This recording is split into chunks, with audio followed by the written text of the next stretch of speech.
Hello guys! Ayan, narito tayo ngayon sa loob ng mga bakawan para itong isang gubat na puro bakawan guys. Nakikita nyo dito. Ayan.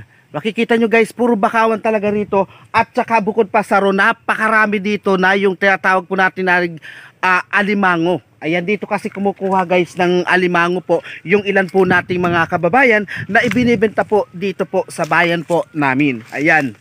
Kikita nyo guys dito. Ito yung parang hindi na siya masyadong naaabot ng tubig dagat. Ito inaabot lang siguro kapag mayroong mga sama ng panahon. Halimbawa guys is mayroong bagyo, ganun. Makikita nyo guys dito. Okay, hindi napakaraming aroma niya guys ha. Ayan.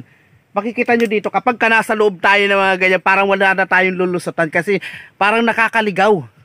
Nakakaligaw guys, saan ba tayo nagmula, saan tayo dumaan guys. Kita nyo dito, ayan. Ayan yung ating pinakang likuran niya. Hindi dito. Ako nagata guys kasi malayo na ito sa dagat eh. Siguro nasa ilang bago makarating ng dagat, pero dito sa part na ito puro bakawan siya. Ayan, hindi ko lang alam kung ito ba ay naaabot talaga ng dagat. Kasi mapapansin nyo rin dito yung parang yung parang umaatras yung dagat guys. Siguro nung una-una ay nakakaabot dito yung alon o yung pinakang tubig dagat. Ngayon hindi na siya kasi parang umatras na yung pinakang tubig. Hindi na siya naaabot kahit pa tumaib guys. Hindi tayo sa party na to. Hindi, napakarami lang talaga guys na mga mga matitinik talaga.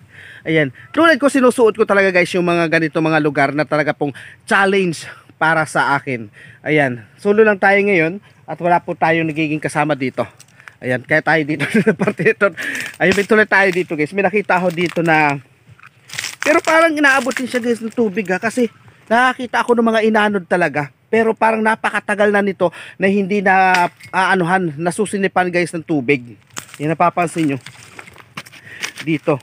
Ito siguro na lang kapag siguro may sama ng panahon. Halimbawa guys is mayroong bagyo, ganyan.